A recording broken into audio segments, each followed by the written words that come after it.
Hi everyone, welcome to the second part of my series on The Problem of Evil by Peter Van Inwagen. In my previous video, I discussed Van Inwagen's free will defense. In brief, he thinks that to enable his creatures to truly love him, God endowed them with free will. But once they chose to abuse their free will and separate themselves from him, God allowed the rancid fruit of their actions to persist, resulting in a world that is plagued with evil. Why did God allow the horrendous consequences of the separation to persist? Because people needed to understand how bad the world is without God, see their need for him, and cooperate with his plan of atonement. If you want to hear the whole story, check out my previous video, which I recommend watching before this one. Also, as we get into the real meat of the rest of this video, keep in mind that this is a summary. I won't be able to get into all the details and nuance of his arguments. Also keep in mind that just because something's in this video doesn't mean I necessarily agree with it. After all, I'm summarizing Van Inwagen's arguments. That being said, let's get started. Someone who watched my previous video and understands how Van Inwagen handles the problem of evil in general might respond in the following way. Okay, maybe Van Inwagen's right. Maybe free will is a really great good that explains much of the evil we see in the world. But does it really outweigh all of it? And maybe they would formulate this intuition into an argument.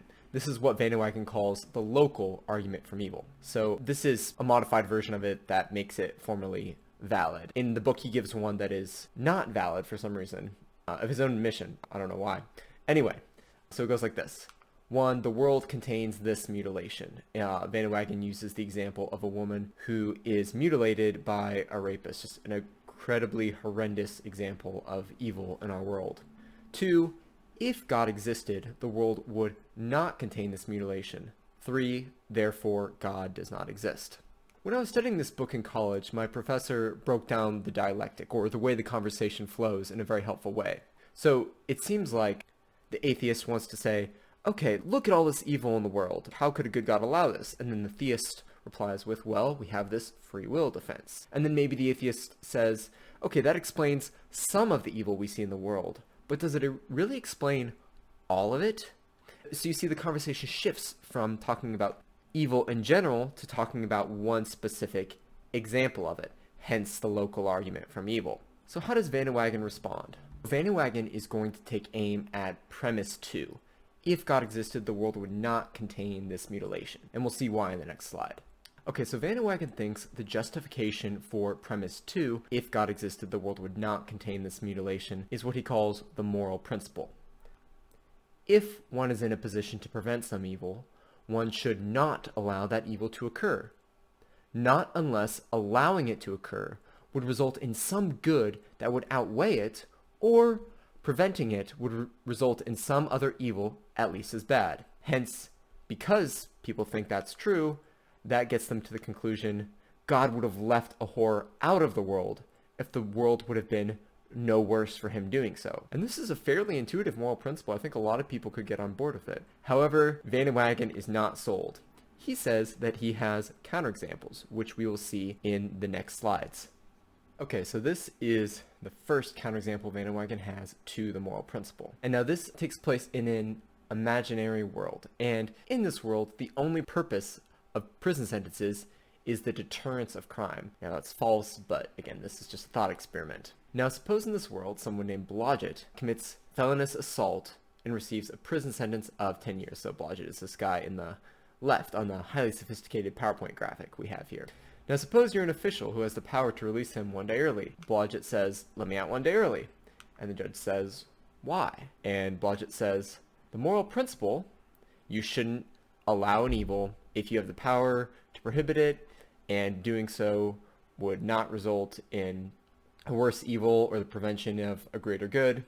So that principle plus 1 day in prison is bad. Nothing good comes of it because the only purpose is for deterrence. And 10 years and 10 years minus 1 day, there's not going to be any difference between them in terms of deterrence. And so those two considerations put together means that the judge has a moral obligation to let Blodgett out 1 day early. Should he? Well, if the judge says, sure, why not? He accepts the moral principle, so he lets them out 1 day early. And then Blodgett says, how about another day? Because the same argument applies to 10 years minus 2 days as 10 years minus 1 days. And Van Inwagen says, so long as Blodgett has the ability to launch appeal after appeal after appeal, he can get his sentence reduced down to 0. And he can do that because at any point, he can just say, well, there's not going to be any good from me having 1 day in prison, so let me out. But Vagueness says what this ignores, what this shows is that the moral principle is false, because sometimes we have to draw morally arbitrary lines. And why? Because reality is metaphysically vague, meaning there's vagueness in the reality itself, not just our perception or our knowledge of the reality. And so sometimes you have to allow evils like this just because you have to draw arbitrary lines. And so he says this type of counterexample is what proves the moral principle false. As Vagueness says, and this is a quote from him, the moral principle fails because it forbids the drawing of morally arbitrary lines. So this is how it should go. Blodgett's corrected case. Let me out 1 day early. Why? The moral principle gives the same argument plus 1 day in prison is bad. You have a moral obligation to let me out 1 day early. The moral principle is false because sometimes you have to draw arbitrary lines. Reality is metaphysically vague. So what are the lessons from Blodgett's case? Well, the first is the moral principle entails that the judge can't deny Blodgett's petition for a day off his sentence. And I'm just going to read this moral principle again just so we remember what it is. If one is in a position to prevent some evil, one should not allow that evil to occur. Not unless allowing it to occur would result in some good that would outweigh it, or preventing it would result in some other evil at least as bad. So if the judge denied his request to be let out a day early, the judge did nothing wrong. So hence there's a possible scenario in which it's moral to violate the moral principle. And it's moral to violate the moral principle because there's no non-arbitrary line to be drawn. Wherever you draw the line with prison sentences for deterrence, you could always adjust it by 1 day and say, okay, there's just going to be vagueness in where you draw the line. So, in conclusion, Blodgett has no case. And that's the lesson from Blodgett's case.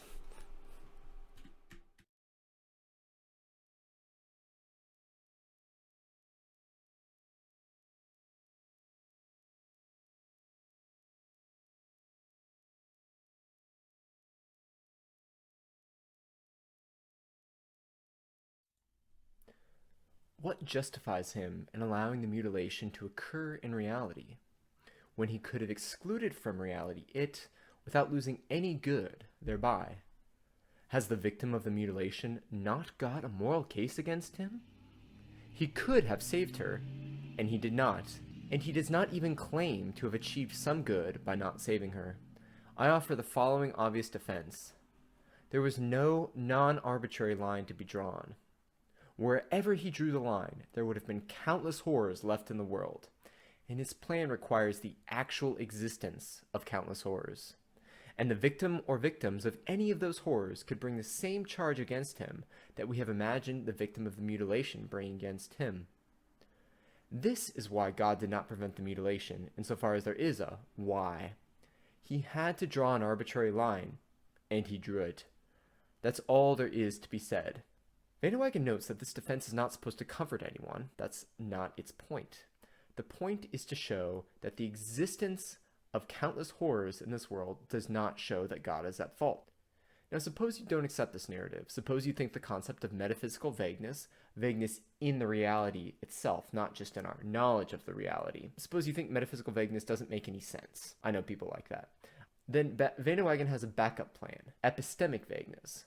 For all we know, God did allow the minimum number of horrors consistent with his plan of redemption, and not one more. If Inwagen is right about the free will defense, then God has good reasons to allow humans to experience evil. However, what about the evil that animals experience? It seems like animals experience a whole lot of suffering in their lives. The free will defense could maybe account for the type of suffering that animals experience that is caused by humans, but given that most animal suffering occurred before humans existed, the free will defense probably isn't going to help us very much. So Inwagen gives a different defense to help answer the problem of animal suffering. He calls it the anti-irregularity defense. And again, as a refresher, a defense is a story that is not claimed to be true, but is claimed to be a very real possibility, such that if it's true, it provides justifying reasons for why God would allow evil. The evil in this case being animal suffering. Now, this is a part of the book that I found very difficult. It just gets really heady and complicated. I've tried really hard to understand it the best I can and to compile the information about it into an easily understood format. I hope I've succeeded, but if not, you guys can let me know in the comments. So let's get started. Okay, so the first point that Inwagen makes is that massive irregularity is a defect in a world. So what would massive irregularity look like? Well, that would be a world in which the laws of nature fail in some massive way. Inwagen gives the example of a hedonic utopia. And this is a possible world with all the same animal life as ours, but in which God created all the species by an instantaneous series of miracles. And in this world, God also protects animals from suffering. So, for example, fawns are scooped up by angels and sent to some safe place when lions are around. The lions are compensated by high-protein manna from heaven, etc., and the same thing for all the other species. Why would this be defective? Why would this be a bad thing? So the first point is that irregularity seems to be a sort of jerry-rigging that is unworthy of a perfect being. We could imagine a skeptic saying, okay, if God's creation is so good, why does he have to shoot a whole bunch of tiny miracles in it all the time? Why can't he have a more consistent order in his creation? Inwagen notes that during, I think, the 17th or 18th centuries, deists used this argument against Christians. So I think that's really interesting. The second point is many, if not all, massively irregular worlds are not only massively irregular, but massively deceptive. He gives a couple examples. The first is a 5-minute-old world with memories of an ancient past. So God created everything 5 minutes ago, but everything looks like it's millions or billions of years old. Second example is a world in which animals exhibit pain behaviors but don't actually feel pain. And so Inwagen notes that these considerations are suggestive. They're not sort of any conclusive demonstration or proof or anything like that. But he says he doesn't need it to be a proof or conclusive because this is only a defense, a story that he is not claiming is true, but just a very real possibility. Second point that Inwagen makes is that it's possible that God faced a trade-off between massive irregularity and the existence of higher level sentient life. So Inwagen makes the point that life depends on chemistry. Chemistry depends on quantum mechanics. Quantum mechanics is just the physics of how the atomic and subatomic particles work. And there are really two options. If quantum mechanics is deterministic, then given the initial starting conditions, there is one set outcome. So I've tried to represent that with this line here at the bottom of the screen. There's just conditional necessity at each point in the stage. Given, like, let's say God's creation at the beginning, it's for sure, it's determined, it's settled what the physical world is going to be like years and years in the future. So given that, it's like a regular hedonic utopia is possible under this framework because God can just give the right starting conditions and then not have to intervene because everything is deterministic, fundamentally. However, what if quantum mechanics is indeterministic? If that's the case, then given God's initial set of starting conditions he gives, there's not going to be any one way that it ends up. And so God would presumably have to intervene certain times and with like little miracles and like tune things in certain particular ways. And so if that's the case, then it's not obvious how a regular hedonic utopia is possible because, again, regular means no miracles. But if God is always having to, quote unquote, intervene in his creation to like change the order of things, then that's not regular by definition. And so Inwagen notes that according to the Copenhagen interpretation of quantum mechanics, it's probably indeterministic, and that's what most physicists believe. He said that in 2003 when he gave the lectures that this book is based on. I have no idea if that's still true or not, but that's what he says. And so he says that the indeterministic quantum mechanics, might be necessary. It might be the only way quantum mechanics could be. There are some philosophically minded physicists who think that. And because this might be necessary, the deterministic model of quantum mechanics might be impossible. And now you might be thinking, whoa, like, it's not possible for God to have deterministic quantum mechanics? Yeah, I know, it seems kind of weird, but we'll give more detail about this on the next slide. Okay, so now we're going to see why Inwagen thinks it might not be possible to have a world of deterministic quantum mechanics. So imagine there's a guy who disagrees with Inwagen and says, I can conceive of a possible world in which quantum mechanics is deterministic, so if it's conceivable for me, it must be possible for God after all. If I can't see any contradictions in it, surely God could do it. However, Vagueness is going to disagree with this. He's going to make points like, our own world is all we have to base our ideas off what's possible and what's not. And he also thinks we should be skeptical of our ability to know what's possible when it comes to things very detached from our everyday experience. And this is roughly what he means by modal skepticism. Modal just means what's possible or necessary. So when it comes to things like designing worlds and like the nature of quantum mechanics and things that are very detached from our everyday experience, Vagueness' claim is we should be very skeptical of our ability to know what's possible and what isn't possible. So he wants to push back against this person and say, if you think that's possible, that being deterministic quantum mechanics, show us you're playing with numerical parameters of fine structure constant, universal constant of gravitation, boundary conditions for the operation of these laws, typology of space-time, initial entropy, number of particle families, etc. And if you can't demonstrate that and show that all of that is coherent and there are no contradictions in it, then your ideas about what's possible and what's not are just subjective and without value. The third point that Vagueness wants to make is that the existence of higher level sentient creatures is a good that outweighs the suffering in the world.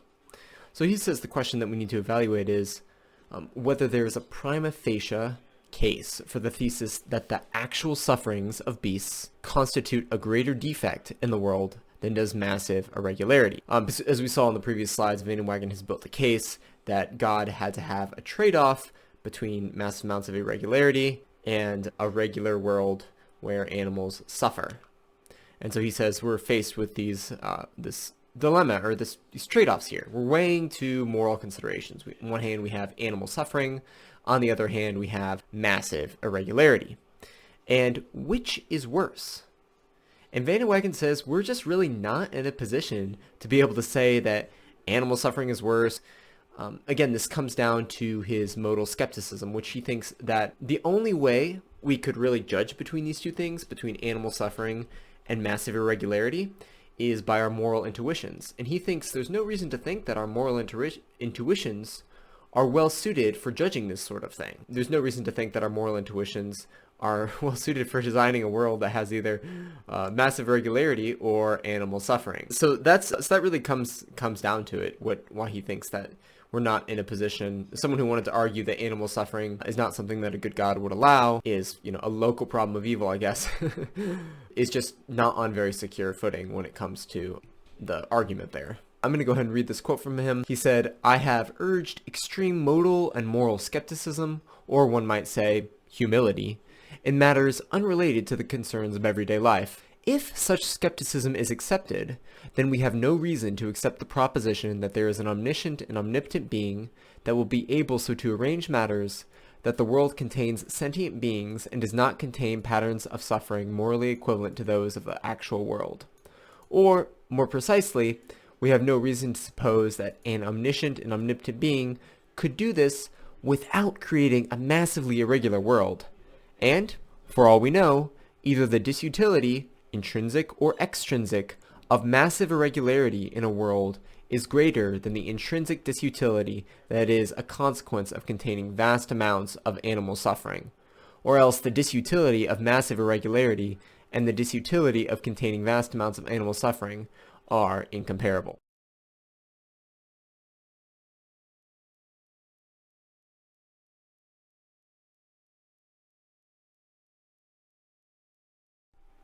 So the final chapter in Vagueness' book is on the hiddenness of God. This idea starts with the common sense observation that God could make his existence a lot more obvious than he has in fact done. Furthermore, it seems like a perfectly loving God would want all of his rational creatures to believe in his existence. Through his omniscience, he would know how to accomplish this, and in his omnipotence, he would have the resources to carry it out. So what sort of obvious indicators of his existence could we conceive of? Well, there are a bunch of different options. Maybe the stars in the sky spell out, "I am who I am." A voice heard in the thunder says, "There is a God, change your ways." A microscopic examination of the grains of sand revealed that each of them carries an inscription that says, "Made by God." So, Vagueness says this is true. God wants people to believe in his existence. But that doesn't imply he's neutral with regard to how people get there. After all, he expects a number of things from his creation, and belief in his existence is only one aspect. As the Epistle of James says, "You believe that God is one. You do well. Even the demons believe and shudder." Van Inwagen says it's conceivable that someone believing in God for the wrong reasons might make it difficult or impossible to acquire other features God wanted him to have. He says, furthermore, he thinks it's likely that God convincing everyone of his existence via miracles would frustrate his plan of atonement, which, if you remember from the previous video, involves humanity realizing how horrible the world is when we're separated from God, seeing our need for him, and cooperating with his plan of atonement. So Van Inwagen tells a story. It's a modern version of the parable from Luke 16 about the rich man and Lazarus. So I was going to try to just summarize it, but it's really just too good, and I'm just going to read a portion of it here. This is an extended quote, but it's worth it. Let us consider a second New Testament text. Remember the story of the rich man in hell in chapter 16 of Luke's Gospel. The rich man, who had in life treated the poor with contemptuous neglect, is in hell for that very reason, and petitions Abraham, who is somehow able to converse with him across a great gulf, that a messenger should be sent to his still living brothers, who also have starving beggars at their sumptuous gates, and warn them to mend their ways before it is too late. Abraham replies, "If they do not hear Moses and the prophets, neither will they be persuaded, though one rose from the dead." A very striking parable. But can its message really be true? That is, can it be true that witnessing a miracle, even a very personal and pointed miracle, would have no effect on the character of values of someone who witnessed it? No effect on the type of person he or she is? In order that our imaginations may not be distracted by the quaint literary devices of an old book, let us imagine a parable for our own time. This parable has two central characters. The first is the Russian strategist, whose contribution to his country's cause in Afghanistan was the clever idea of placing powerful bombs disguised as bright shiny toys in the vicinity of unreliable villages. This man dies, in bed of course, and receives an appropriate reward in the afterlife. He begs Abraham to be allowed, after the fashion of Marley's ghost, to be allowed to appear to his living brother, who is, let us say, the general whose forces carried out the distribution of the toys in the Afghan countryside, and warn him of what awaits him. In this case, the petition is granted. He appears to his brother and says, "Listen, brother, we were wrong. There is a God, and there is a judgment. I am in hell because of the terrible things I did. Repent and change your life, and avoid my unhappy fate." What would the result be? I would suppose that the best result one could hope for would be this, and remember, we're talking about someone who distributed anti-personnel bombs disguised as toys. This is a man who, in the words of the Wisdom of Solomon, had made a covenant with death. That is, who had, in his own mind, traded eternal extinction after death for the privilege of behaving any way he liked with impunity during life. Such a man could only regard what his brother told him as bad news, as a bad child who is told that Santa Claus would bring him no toys if he behaved according to his general inclinations, would regard this information as bad news. The general's reaction would, or so it seems to me, be articulable along these lines.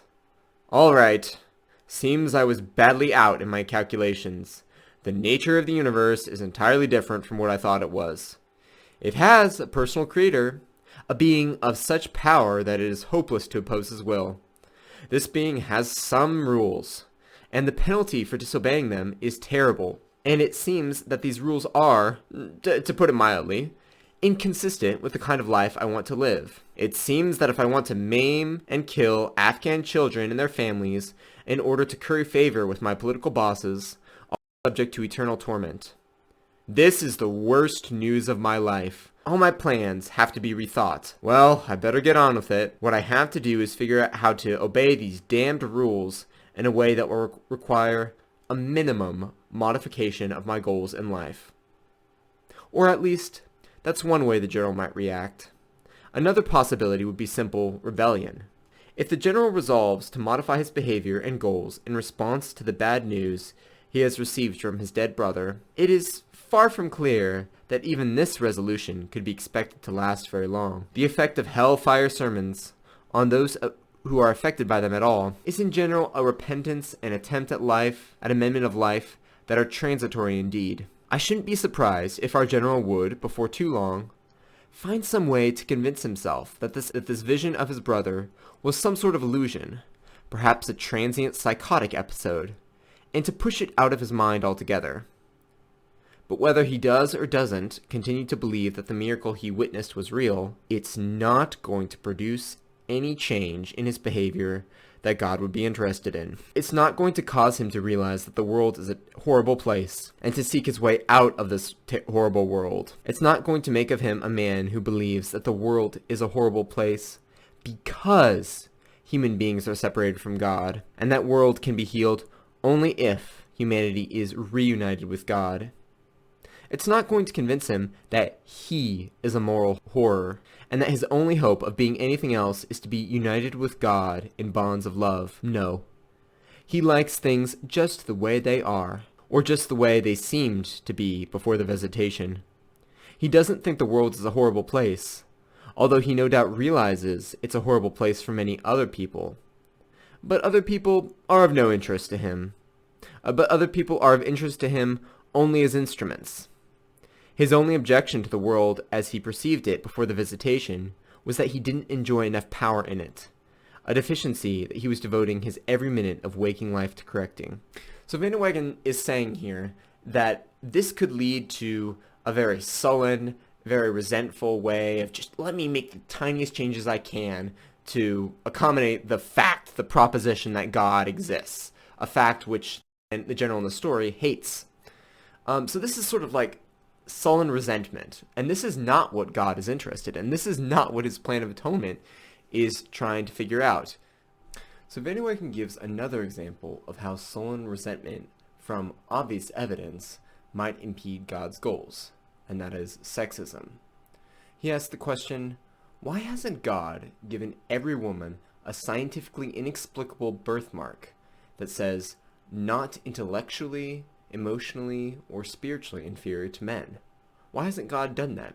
Wouldn't that have helped to alleviate much of the sexism that has prevailed through most of human history? Well, actually, God has given us all the evidence we could ever need for that proposition. The evidence provided in the course of normal human interaction. The supernatural birthmark might actually impede people from using their normal human faculties to see truths about women. The birthmark might lead to a sullen suppression of sexism, but it wouldn't lead to a real heart change, which is presumably what God's interested in.